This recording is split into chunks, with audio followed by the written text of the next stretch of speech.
और मीना नाम की दो बहनें थीं।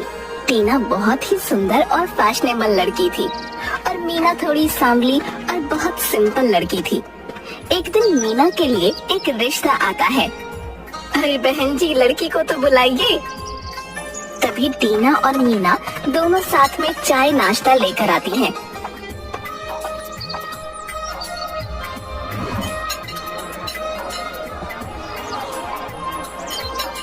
अरे वाह, लड़की तो बहुत ही प्यारी है, मुझे तो रिश्ता मंजूर है। सभी बहुत ज्यादा खुश होते हैं। अरे मीना बेटी, जरा मुंह मीठा करवाओ सबका और पैर छुओ अपने होने वाले सास ससुर के। मीना अपने होने वाले सास ससुर के पैर छूने जाती है तो अचानक सुनैना उठ खड़ी होती है। अरे अरे, ये क्या कर रही हो तुम? मैंने इसे नहीं, टीना को पसंद किया है। अरे पर हमने तो आपको मीना के लिए बुलवाया था, अब टीना को कैसे? मुझे तो टीना ही पसंद है। आपको क्या लगता है मैं ऐसी काली कलूटी को अपने घर की बहू बनाऊंगी? जी नहीं। सुनैना टीना को कंगन पहना देती है। अच्छा तो इजाजत दीजिए।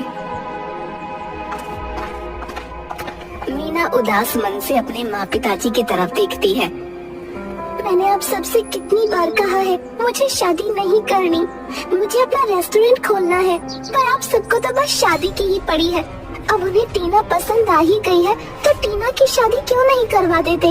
और हाँ, इसके बाद मेरी शादी की घर में बात भी नहीं होगी, नहीं तो मैं गंगा मैया में डूब के जान दे दूंगी, बता रही हूँ। और अपने कमरे में चली जाती है। टीना भी उसके पीछे पीछे कमरे में चली जाती है। क्या करे, करवा दे टीना की शादी। अजी, इसमें सोचना क्या है, करवा देते हैं। वैसे भी इतना अच्छा रिश्ता हाथ से नहीं छोड़ सकते। बस अब बहुत हो गया, रोज रोज शादी ब्याह का चक्कर। अब नहीं करनी मुझे शादी, किसी झमेले में पड़ना ही नहीं। अब बस मुझे अपना सपना पूरा करना है। और हाँ, इनमें से तो किसी पर बोझ बनूंगी नहीं, अपनी मेहनत से रेस्टोरेंट खोलूंगी। टीना अपने माँ पिताजी की बात सुन लेती है और अपनी शादी को लेकर सपने सजाने लगती है। कुछ दिनों बाद वो लोग टीना की शादी करवा देते हैं। टीना की तो शादी करवा दी, अब मीना के लिए फिर से रिश्ता ढूंढो। इसे मैंने कितनी बार कहा कि कुछ लेप लगा लिया कर, पर सुनती ही नहीं। इसके रंग रूप को देखकर तो कोई भी इससे शादी के लिए हाँ ही नहीं करता। रंग रूप सांवला है तो क्या, सभी काम में कुशल है मेरी बेटी। आज नहीं तो कल रिश्ता आ ही जाएगा, और ना आए तो ना सही, मेरी बिटिया मेरे पर कोई बोझ नहीं है। तभी मीना कुछ पैम्पलेट्स लेकर आती है। अरे ये क्या कागज लेकर आई है? ये मेरे नए बिजनेस के पैम्पलेट्स छपवाए हैं। क्या बिजनेस? अब तो बिजनेस करेगी? हाँ, और नहीं तो क्या। मैंने आप सबसे पहले ही कह दिया था कि मुझे इन शादी ब्याह की झंझट में पड़ना ही नहीं है। आप तो मेरे पीछे ही पड़ गए थे। अब मैं अपनी एक छोटी सी दुकान से शुरुआत करूंगी। कल ओपनिंग है, आ जाना। हे भगवान, अब ये लड़की न जाने क्या करने वाली है। ये बात टीना को भी पता चल जाती है। माँ, मैंने सुना है मीना दीदी कोई ठेला खोल रही है, क्या सच में? हाँ बेटे। अरे ये दीदी पगला तो नहीं गई है? जरा मेरे बारे में तो सोचे, मेरी क्या इज्जत रह जाएगी मेरे ससुराल वालों के सामने। एक तो पहले ही वो इसे पसंद नहीं करते, ऊपर से एक ठेला। हे भगवान, कहीं मती तो भ्रष्ट नहीं हो गई। अब क्या करूं बेटी, मेरी सुने तब ना। इस दीदी को तो हर बार महान बनने का भूत सवार है। बचपन से लेकर आज तक हर बात में मुझे नीचा दिखाने की कोशिश में रहती है। अगले दिन मीना के ठेले की ओपनिंग होती है। शकुंतला और प्रकाश, टीना और गांव के बहुत से लोग पहुंच जाते हैं। मैंने तो सोचा था बड़ी दुकान होगी, यहाँ आकर देखा तो ठेला। ये तो वही बात हो गई, खोदा पहाड़ निकली चुईया। मीना को थोड़ा बुरा लगता है। अरे ठेला हो या बड़ी दुकान, स्वाद तो व्यंजन का होना चाहिए, नहीं तो बड़ी दुकान भी कोई मायने नहीं रखती। हाँ हाँ, बात तो सही कह रहे हो, पर मीना बेटी अब हमें अपने हाथ का कुछ खिलाओ तो सही भाई। अरे हाँ हाँ काका, क्यों नहीं। फिर मीना वहाँ आए सभी लोगों को अपने हाथों से बनी जलेबी खिलाती है। अरे अरे वाह बेटी, जलेबी तो तुमने जो है बहुत ही स्वादिष्ट बनाई है। हाँ हाँ बिल्कुल, बहुत बहुत करारी जलेबी बनाई है तुमने। अब मुफ्त की चीज तो अच्छी लगेगी। कुछ दिनों में ही मीना का ठेला बहुत अच्छे से चलने लगता है और फेमस होने लगता है। पर टीना उसकी सफलता से जलने लगती है। इस दीदी को तो मजा चखाना ही पड़ेगा, बहुत ज्यादा हवा में उड़ रही है ना, मैं अभी इसके पर काट दूंगी। टीना एक दवाई की शीशी को देखकर, अगर मैंने इन जलेबियों में इसे मिला दिया तो जो भी इन्हें खाएगा ना बीमार पड़ जाएगा, फिर शर्म के मारे इन्हें अपना ठेला बंद करना पड़ेगा। अरे दीदी कैसी हो? यहाँ से गुजर रही थी तो सोचा आपसे मिलती चलो। अरे बहुत अच्छा किया, बहुत सही समय पर आई है। मैं अभी खाना खाने वाली थी, तो यहाँ थोड़ी देर रुक जा, मैं अभी आती हूँ। ये कहकर मीना वहाँ से चली जाती है। क्यों ना इस शीशी में दीदी के खाने में मिला दूँ? हाँ, तब तो ये थोड़े दिन उठ ही नहीं पाएंगी। फिर टीना थोड़ी दवाई मीना के खाने में और थोड़ी जलेबी के घोल में मिला देती है। मीना आ जाती है। अब देखना ये है कि ये जलेबी किसके पेट में जाती है। अरे वाह, एक तीर और दो शिकार, खाने में मिला दिया तो दीदी बीमार होगी और जलेबियाँ खाने वाला भी। अरे दीदी आप पहले खाना खा लीजिए, मैं थोड़ी देर बाद में खा लूंगी। देर कुछ नहीं, पहले खाना खा लो फिर काम करती रहना। क्या बात है, आज तो मुझ पर इतना लाड़ आ रहा है। मीना टिफिन खोलती है। आज तो माँ ने तेरी पसंद का खाना बनाया है, चला जा तू भी खा ले। अरे नहीं नहीं दीदी, मुझे भूख नहीं है। अरे ऐसे कैसे भूख नहीं है? जब से तेरी शादी हुई है तब से हम दोनों ने साथ में खाना नहीं खाया। आज तो मैं तुझे अपने हाथों से खाना खिलाऊंगी। और जबरदस्ती टीना के मुंह में खाना ठूंस देती है। तभी टीना के पेट में गुड़गुड़ होने लगती है। अरे दीदी अब मुझे चलना होगा, पर अभी तो तूने सिर्फ एक ही पूरन पोली खाई है, ऐसे तो सूखकर कांटा हो जाएगी। अरे नहीं नहीं दीदी, अब और खा ली तो मैं स्वर्ग ही से धार जाऊंगी, मुझे जाने दो। और वहाँ से भाग जाती है। इसे क्या हो गया? चलो जो भी है, मैं खाना खा लेती हूँ। तभी एक कुत्ता आकर उसके टिफिन को झूठा कर देता है। ये लो, आज तो खाना खाना किस्मत में ही नहीं था। चलो कोई बात नहीं। वो फिर उठकर ठेले के पास खड़ी हो जाती है, घड़ी को देखकर। अब मुझे नहीं लगता कि कोई जलेबियाँ लेने आएगा, और माँ ने भी जल्दी बुलाया था। एक काम करती हूँ, ये सब पैक करके अब घर चलती हूँ। तभी ठेले के सामने सुनैना आकर खड़ी हो जाती है। मीना बेटी, वो मैं यहाँ से गुजर रही थी तो सोचा क्यों ना तुझसे मिलती चलो। आज सबको मेरी बड़ी याद आ रही है। क्या बात है, अभी अभी टीना भी आई थी, पर अच्छा किया।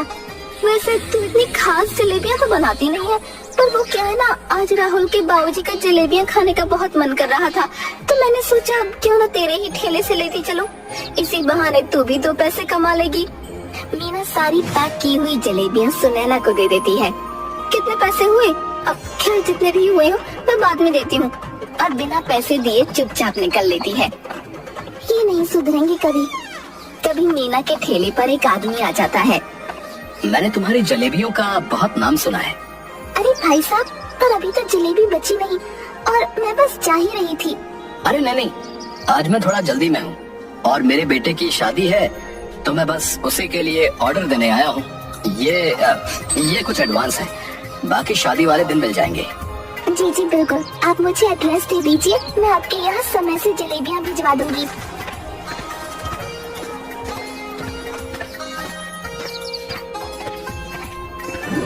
पापा पापा।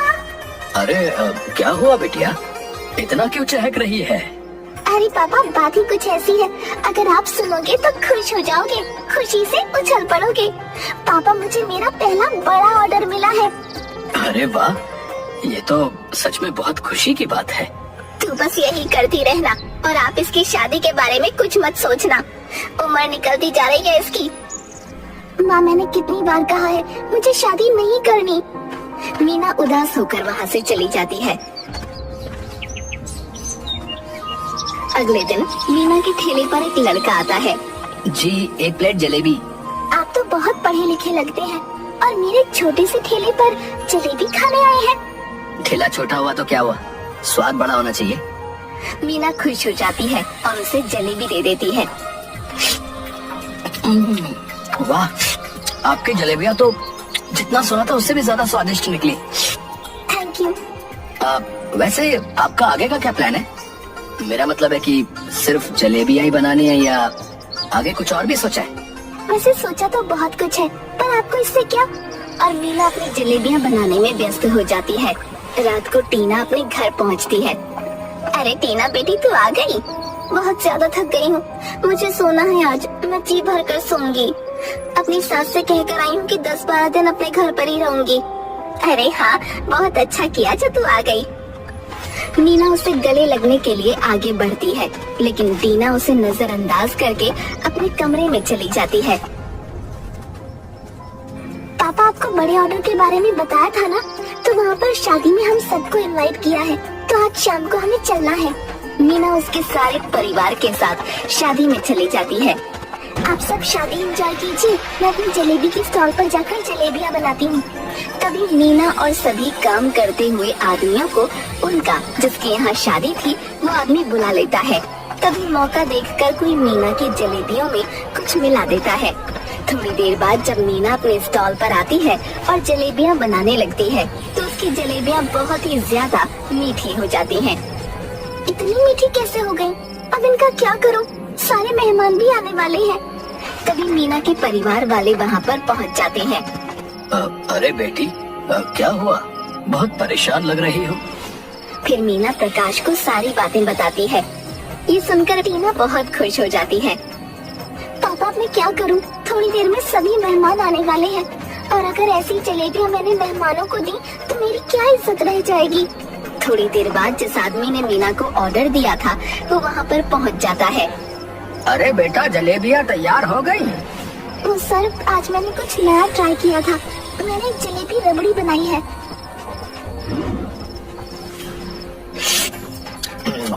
अरे वाह, ये तो बहुत ही ज्यादा स्वादिष्ट है। सभी शादी में आए हुए लोग मीना की रबड़ी जलेबी बहुत ही ज्यादा पसंद करते हैं और बहुत तारीफ करते हैं। रात को सब घर चले जाते हैं। पापा अच्छा हुआ आपने मुझे आइडिया दे दिया, नहीं तो मैं क्या करती। अरे मेरी बेटी इतनी मेहनत करती है तो मैं उसके लिए इतना सा काम नहीं कर सकता। पर मैंने तो चाशनी बराबर ही ली थी, पर पता नहीं कैसे जलेबी खराब हो गई।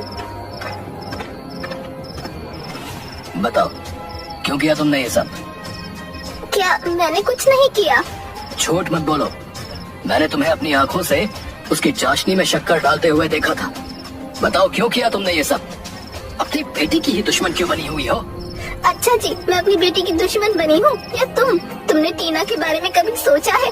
बचपन से लेकर आज तक बस दिन भर मीना मीना रट लगाए फिरते हो।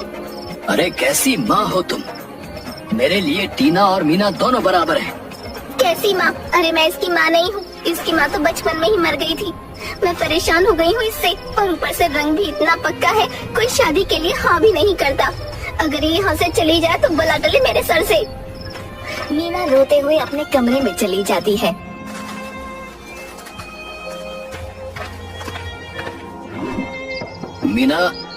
मीना बिटिया। दरवाजा खोलकर अंदर देखता है तो उसे कोई नहीं दिखता और एक चिट्ठी मिलती है। शकुंतला, तुम्हारी वजह से आज मेरी बेटी घर छोड़कर चली गई। क्या दीदी भाग गई? बकवास बंद कर अपनी। वहीं दूसरी तरफ मीना उदास होकर रोड पर चल रही थी। अचानक एक गाड़ी से टकरा जाती है और वो बेहोश हो जाती है। गाड़ी में वही रोहित नाम का लड़का था जो मीना के ठेले पर आया था। रोहित उसे अपनी गाड़ी में बैठाकर अपने घर ले जाता है।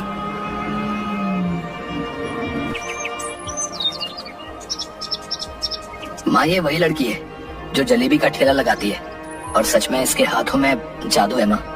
तभी मीना को होश आ जाता है। तुम और मुझे यहाँ क्यों लेकर आए और क्यों बचाया मुझे? मर जाने देते। अरे बेटा, ये क्या कह रही हो तुम? ऐसा नहीं बोलते। मीना रोहित की माँ को गले लगाती है और जोर जोर से रोने लगती है। उन दोनों को वो सारी बातें बताती है। तब से मीना रोहित के घर रहने लगती है। अब मीना बिल्कुल ठीक हो गई थी। मीना रोहित के घर में एक बड़े से रेस्टोरेंट का फोटो देखती है और उसके सामने रोहित खड़ा होता है। ये हमारे रोहित का रेस्टोरेंट है। क्या रोहित का रेस्टोरेंट? हाँ, रोहित का रेस्टोरेंट। तभी रोहित वहाँ आ जाता है। मीना, अब तो तुम ठीक भी हो गई हो, तो क्या तुम मेरे रेस्टोरेंट में कुक की जॉब करोगी क्या? क्या मैं और इतने बड़े रेस्टोरेंट की कुक? हाँ, मैंने जब से तुम्हारे हाथों की जलेबियाँ खाई ना, मैं तो तुम्हारा फैन ही हो गया। इसीलिए मैं तुम्हें तभी बोलने वाला था, लेकिन तुम घर चली गई और कुछ दिनों से तुम मुझे दिखाई भी नहीं दी। ठीक ठीक है। और फिर रोहित के रेस्टोरेंट पर काम करने लगती है और अपने हाथों से जलेबी, रबड़ी और भी बहुत सारी डिशेस बनाती है। और बहुत जल्द ही रोहित के रेस्टोरेंट को बहुत प्रॉफिट होने लगता है। एक दिन जब रोहित और मीना रेस्टोरेंट से घर की तरफ जाते हैं, तब एक जगह बहुत ज्यादा भीड़ इकट्ठा होती है। अरे रोहित, रुको रुको। और दोनों जाकर देखते हैं तो शकुंतला खून में लथपथ पड़ी होती है। माँ, क्या हुआ तुम्हें? रोहित और मीना दोनों शकुंतला को अस्पताल लेकर जाते हैं। तभी प्रकाश और टीना भी अस्पताल पहुंचते हैं और मीना को शकुंतला को खून देते हुए देखते हैं। थोड़ी देर बाद शकुंतला को होश आ जाता है। अब कैसी हो तुम? तुम्हारा बहुत ही ज्यादा खून बह गया था। तुम्हें 4-5 खून की बोतल चढ़ी है। और तुम्हें पता है कि तुम्हें खून किसने दिया? किसने? तुम्हारी बेटी ने। टीना, इधर आ, मेरी बच्ची तो ठीक है ना? इसने नहीं, तुम्हारी बड़ी बेटी ने। क्या? बड़ी बेटी? हाँ, तुम्हें खून मीना ने दिया है। आज मीना की वजह से ही तुम्हारी जान बच पाई है। अगर वो वक्त पर तुम्हें अस्पताल नहीं ले आती और तुम्हें खून नहीं देती तो तुम कब का स्वर्ग सिधार जाती। शकुंतला की आंखों में आंसू आ जाते हैं। मुझे माफ कर दे मेरी बच्ची, मैंने तुझे क्या कुछ नहीं कहा, कितना भला बुरा कहा। बड़ी माफी नहीं मांगती माँ। और उसके गले लगकर रोने लगती है। मुझे भी माफ कर दो दीदी। अरे पगली, मार खाएगी क्या? पर ये कौन है? ये रोहित है और सारी बातें बताती है। मेरी बेटी का इतना ध्यान रखने के लिए धन्यवाद बेटा। मुझे तो समझ नहीं आ रहा कि मैं तुम्हारा एहसान कैसे चुकाऊंगा। आप अपनी बेटी का हाथ मेरे हाथ में देकर अंकल। हाँ, मैं आपकी बेटी को बहुत ही पसंद करने लगा हूँ। मैंने इसकी जैसी स्वीट एंड सिंपल लड़की और कहीं नहीं देखी। मीना, तेरा क्या कहना है? मीना हाँ में सिर हिला देती है और शर्मा जाती है। सभी लोग खुश हो जाते हैं और रोहित और मीना की शादी करवा देते हैं। फिर मीना और रोहित साथ में काम करते हैं और अपनी मेहनत से मीना अपना एक रेस्टोरेंट भी खोल लेती है।